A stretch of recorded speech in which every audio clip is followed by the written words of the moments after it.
ఖమైనీ హత్య తర్వాత లేదా ఖమైనీ మరణం తర్వాత ఎవరు ఇరాన్ సుప్రీమో, ఇప్పుడు ఎవరు టేకప్ చేస్తున్నారు రైట్స్? చాలా క్లిష్టమైనది, సంక్లిష్టమైనది.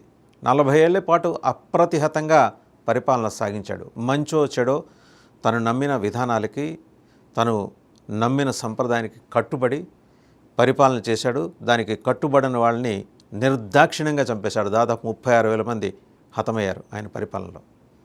అది ఖమైనీ టైప్ ఆఫ్ రూలింగ్. నచ్చినోళ్ళు ఆయన ఇలా ఆకాశానికి ఎత్తి రెండో దేవుడిలాగా చూశారు. ఇప్పుడు కూడా చూస్తున్నారు, చచ్చిపోయిన తర్వాత కూడా. నచ్చినోళ్ళు తిరుగుబాటు చేసి వీధుల్లోకి వచ్చి అతని ఫోటోకి నిప్పండించి ఆ నిప్పుకి సిగరెట్ వెలిగించి ఆనందం పొంది డ్యాన్సులు చేశారు, గెంతారు.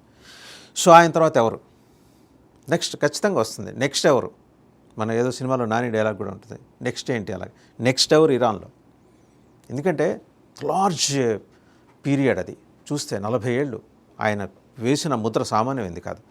79లో దీదన్ ఇరాన్ షాని దింపేసిన తర్వాత అధికారాన్ని చేపట్టిన ఒక సాధారణ ముల్లా అయతుల్లా ఖొమైనీ 10 ఏళ్ళు, 89 వరకు ఆయన చూశారు. 89లో ఖమైనీ టేక్ ఓవర్ చేశారు యాజ్ ప్రెసిడెంట్. అప్పటి వరకు ఆయన ఖమైనీ ప్రెసిడెంట్గా ఉన్నారు. అప్పటి నుంచి సుప్రీమో అయ్యారు, లైక్ ఖొమైనీ లాగానే. ఇప్పుడు సుప్రీమో ఉంటారా, అధ్యక్షుడు ఉంటారా?